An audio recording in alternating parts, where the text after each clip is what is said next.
রোহিঙ্গা সমস্যা ও বাংলাদেশ। রোহিঙ্গারা সবসময় বাংলাদেশের জন্য সমস্যা। Hi everybody, I am Junaid Ashrafur Rahman from Bangladesh, Mymensingh district, Nandail municipality, 5 number ward. Hello, আমি জুনায়েদ আশরাফুর রহমান। আমার বাড়ি বাংলাদেশের ময়মনসিংহ জেলার নান্দাইল পৌরসভার 5 নম্বর ওয়ার্ডে। আজকে আমি যে বিষয়টা আলোচনা করব সেটা হচ্ছে রোহিঙ্গারা বাংলাদেশে সকল সময়ই একটা সমস্যা, সেটা নিয়ে আমি আলোচনা করব।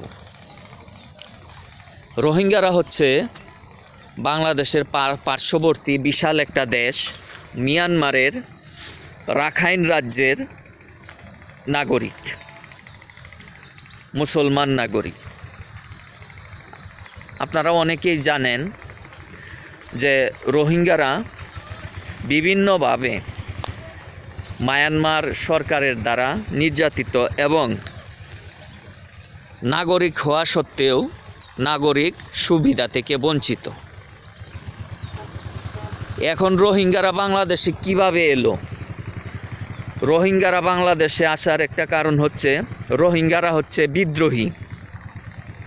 রোহিঙ্গারা হচ্ছে মায়ানমার সরকারের বিদ্রোহী, মিয়ানমারের বিদ্রোহী। ওরা তাদের সরকার মানে না, ওরা মিয়ানমার দেশ মানে না, আলাদা একটা দেশ চায়। ওরা বিদ্রোহী, যেরকম বিদ্রোহী ভারতের আসামের উলফা, যেরকম বিদ্রোহী বাংলাদেশের জেএমবি, যেমন বিদ্রোহী পাকিস্তান ভারতের কাশ্মীরের ফরকাতুল জিহাদ, এরকম রোহিঙ্গারাও হচ্ছে মিয়ানমারের বিদ্রোহী। এরা মিয়ানমারে অবস্থান করেই মিয়ানমারের সরকারকে অ্যাটাক করে, মিয়ানমারের সরকারের বিরোধিতা করে, মিয়ানমারের সেনাবাহিনীকে হামলা করে, যে কারণে মিয়ানমারের সরকার, মিয়ানমারের সেনাবাহিনী যখন প্রতিরোধ করে তখন ওরা চোরের মতো বাংলাদেশে পালিয়ে আসে। আপনারা দেখবেন বিভিন্ন সংবাদ মাধ্যমে, ইউটিউবে দেখবেন যে ভারতের গরু চোর, বাংলাদেশের গরু চোর, ওরা যেভাবে যোগসাজশ করে বাংলাদেশের ভারতের গরু চুরি করে, চোরা কারবারি করে, তেমনি মিয়ানমারের রোহিঙ্গারা বাংলাদেশের কক্সবাজারের বান্দরবানের কিছু দালালদের মাধ্যমে এরা বাংলাদেশে অনুপ্রবেশ করে অপরাধ করে।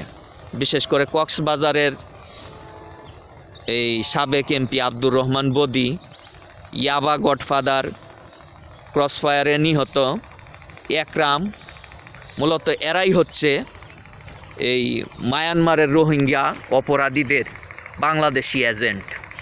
এদের মাধ্যমে এরা বাংলাদেশে ইয়াবা কারবার করত, এদের মাধ্যমে এরা বাংলাদেশে অস্ত্র পাচার করত, মাদক কারবার করত। এখন মায়ানমার সেনাবাহিনীর সাথে ওরা পেরে উঠতে না পেরে বাংলাদেশে চোরের মতো এসে পালিয়েছে। সকল রোহিঙ্গারা এরকম না, কিছু রোহিঙ্গা নেতা আছে যারা সরাসরি অপরাধ ক্রাইমের সাথে যুক্ত, বাংলাদেশের ইয়াবা গডফাদারদের সাথে যুক্ত। এরা ইয়াবা সাপ্লাই দেয়, এরা অস্ত্র সাপ্লাই দেয়। মূলত এরাই সাধারণ রোহিঙ্গাদেরকে বিভিন্নভাবে মিয়ানমারের সরকারের বিরুদ্ধে লেলিয়ে দেয়। অর্থাৎ এক কথায় বলতে গেলে মিয়ানমারের রাখাইন রাজ্যের কিছু রোহিঙ্গা নেতা যারা বিভিন্ন অপরাধের সাথে যুক্ত, বাংলাদেশে মাদক পাচার করে, অস্ত্র পাচার করে এবং মিয়ানমারের সরকারের বিরোধিতা করে, যে কারণে এদের কারণে মায়ানমারের সাধারণ রোহিঙ্গাদের উপর কি অত্যাচার নির্যাতন হয়। অর্থাৎ এইসব কিছু রোহিঙ্গা নেতার কারণে মায়ানমারের সরকার যখন এনকাউন্টার করে তখন এইসব বিদ্রোহী, এসব মাদক কারবারি, অস্ত্র কারবারিদের দ্বারা কি হয়, এই সাধারণ রোহিঙ্গারা নির্যাতিত হয়। তাই দেখা যায় যে নির্যাতনের প্রতিরোধে, নির্যাতনের কারণে, যেহেতু নির্যাতনটা হয় প্রতিরোধের কারণে ওরা বাংলাদেশে পালিয়ে আসে। এখন কথা হচ্ছে ওরা বাংলাদেশে আসে কি করে? বাংলাদেশ সরকারের কোনো শীর্ষ ব্যক্তি অথবা কোনো মন্ত্রী কেউই বলে দেন নাই রোহিঙ্গাদেরকে যে তোমরা বাংলাদেশে আসো, বাংলাদেশে কি করো, এসে বাংলাদেশের পরিবেশ নষ্ট করো। কোনো এমপি, কোনো মন্ত্রী অথবা কোনো শীর্ষ ব্যক্তি বলে দেন নাই। তাহলে ওরা আসে কি করে? ওরা আসে এই যে এই কক্সবাজারের সাবেক এমপি আব্দুর রহমান বদি, একরাম ক্রসফায়ারে নিহত একরাম চৌধুরী, এদের মতো দালাল যারা আছে বাংলাদেশের, ওরাই মূলত রোহিঙ্গাদেরকে অনুপ্রবেশের সুযোগ করে দেয়। যে কারণে দেখা যায় বাংলাদেশে রোহিঙ্গারা এসে বিভিন্নভাবে বাংলাদেশের মধ্যে সমস্যা তৈরি করছে। কীরকম সমস্যা তৈরি করছে? যেখানে রোহিঙ্গারা সেই এলাকার যত বন আছে, যত ধরনের গাছগাছালি আছে, সব ওরা কেটে ফেলে লাকড়ি করে ফেলছে, এনভায়রনমেন্ট নষ্ট করছে। ওদের বর্জ্য, ওদের ময়লা সয়লা গিয়ে কৃষি জমি নষ্ট করে দিচ্ছে। আমি নিজে কক্সবাজারের রোহিঙ্গা ক্যাম্পে গিয়ে দেখে এসেছি ওরা কিভাবে যে পরিবেশ নষ্ট করছে। এখন কথা হচ্ছে, আমরা বাংলাদেশের মানুষ অমানবিক না, আমরা মানবিক মানুষ, কিন্তু বাংলাদেশের স্বার্থটাও তো দেখতে হবে।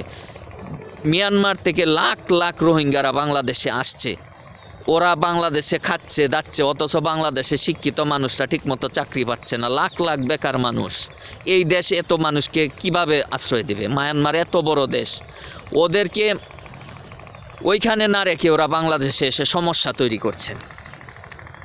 বাংলাদেশে মিয়ানমারের রোহিঙ্গাদেরকে অনুপ্রবেশের কোনো অনুমোদন, কোনো ধরনের কোনো সহযোগিতা বা কোনো ধরনের কোনো অর্ডার বাংলাদেশের কেউ দেন নাই যে তোমরা আসো, আইসা আমাদের বাংলাদেশটারে কী করে দাও, একেবারে পরিবেশটা নষ্ট করে দাও। এরকম অর্ডার কিন্তু বাংলাদেশের কোনো মন্ত্রী, এমপি বা শীর্ষ ব্যক্তি দেন নাই। বাংলাদেশের রোহিঙ্গাদের অনুপ্রবেশের একটাই কারণ, সেটা হচ্ছে কক্সবাজারে, বান্দরবানে অবস্থানরত একরাম, আব্দুর রহমান বদিদের মতো বাটপার সিটারদের অপতৎপরতা। 2017 সালে যখন রোহিঙ্গারা অনুপ্রবেশ করেছিল, তখন আমি মিয়ানমারের তৎকালীন সেই সময়ের আমি একটা খোলা চিঠি লিখেছিলাম ফেসবুকে তৎকালীন মিয়ানমারের প্রেসিডেন্টের প্রতি। তখন আমি সেই খোলা চিঠিতে বলেছিলাম, dear mister president, Myanmar is more big country then Bangladesh, so that you should must take, মানে বাংলাটা আমি বলছি যে আপনার উচিত মিয়ানমারের নাগরিকদেরকে আবার মিয়ানমারে ফিরিয়ে নেওয়া এবং তাদেরকে নাগরিক সুবিধা দেওয়া। 2017 সালে যখন বাঁধ ভাঙ্গা জোয়ারের মতো যখন মিয়ানমারের রোহিঙ্গারা বাংলাদেশে প্রবেশ করেছিল, তখন এই একমাত্র আমি বলেছিলাম যে রোহিঙ্গারা বাংলাদেশের জন্য সমস্যা, রোহিঙ্গাদেরকে বাংলাদেশ থেকে আপনি মিয়ানমারে ফিরিয়ে নেন। প্রেসিডেন্টকে আমি বলেছিলাম, আমি, আর কেউ বলে নাই, এই আমি বলেছিলাম 2017 সালে। আর এখন 2024 সালে আবার প্রবেশ করতেছে। 2017 সালে যখন আমি বলেছিলাম যে রোহিঙ্গারা বাংলাদেশের জন্য সমস্যা, তখন কেউ বলেন নাই। আমার পরে বিভিন্ন মানবাধিকার কর্মী, বিভিন্ন রাজনৈতিক নেতা মুখে বলেছেন, কেউ বলেন নাই, আমি বলেছি সবার আগে। ঠিক আছে, এখন বিষয়টা হচ্ছে, যাই হোক, আজ থেকে 7 বছর আগে আমি যেটা বলেছিলাম, 7 বছর পরে অনেকেই সেটা বুঝতে পারছেন, দেরিতে হলেও বুঝতে পারতেছেন, কিন্তু সবার আগে, সকলের আগে আমি বলেছি যে রোহিঙ্গারা বাংলাদেশের জন্য সমস্যা, বাংলাদেশ থেকে রোহিঙ্গাদেরকে কি করতে হবে, মিয়ানমারে যাওয়া উচিত, এবং রোহিঙ্গারা বাংলাদেশের সমস্যা। যখন 2017 সালে রোহিঙ্গারা যখন বাংলাদেশে প্রবেশ করছিল, তখন দেখবেন যে ফেসবুক, ইউটিউবে কি প্রশংসার জোয়ার বয়ে গেছিল। বাংলাদেশে কি করতেছে, রোহিঙ্গাদেরকে জায়গা দিতেছে, কি ওফ, জেনেভা, অমুক তমুক, এই সেই প্রশংসার জোয়ার, প্রশংসা। তো কি হয়েছে, 7 বছর তো চলে গেল। তখন আমি বলেছিলাম যে রোহিঙ্গারা বাংলাদেশের জন্য সমস্যা হচ্ছে, রোহিঙ্গারা বাংলাদেশে আইসা বাংলাদেশের জনগণের সমস্যা তৈরি করছে। আমি বলেছিলাম, আমার পরে অন্যরা বুঝতে পারছেন, বুঝতে পেরে এখন বলছেন যে রোহিঙ্গারা বাংলাদেশের জন্য সমস্যা। আচ্ছা যাই হোক, দেরিতে হলেও ওনারা বুঝতে পেরেছেন, কিন্তু সবার আগে আমি বলেছি। অতএব রোহিঙ্গারা বাংলাদেশের জন্য সমস্যা। এই সমস্যার সমাধান হচ্ছে রোহিঙ্গাদেরকে আর অনুপ্রবেশ করতে না দেওয়া। এটাই হচ্ছে সমস্যার সমাধান। এখন বাংলাদেশে দেখেন, বাংলাদেশ মায়ানমারের চেয়ে অনেক ছোট একটা দেশ। এই দেশে মানুষ বেশি, শিক্ষিত বেকারের সংখ্যা বেশি। এখন এই অবস্থায় লাখ লাখ রোহিঙ্গারা যদি বাংলাদেশে অনুপ্রবেশ করে, যারা শিক্ষিত মানুষ, ওদের কি করবে? ওদেরকেই তো চাকরি ঠিকমতো চাকরি হয় না, আয় রোজগার হয় না। অনার্স মাস্টার্স পাস করে মানুষ 8-10 হাজার টাকা বেতনের চাকরি করে, 11,000 টাকা বেতনের চাকরি করতেছে, 12,000 টাকা বেতনের চাকরি করতেছে, খায়া পড়িয়ে শেষে পড়ে থাকে না কিছুই। এই রকম একটা দেশের মধ্যে এত লাখ লাখ শরণার্থী আশ্রয় দেওয়ার কোনো যৌক্তিকতা আছে? এমনিতেই তো বাংলাদেশের এই কক্সবাজারের এলাকাটার পরিবেশটাই নষ্ট করে ফেলেছে রোহিঙ্গারা, এখন আর কত?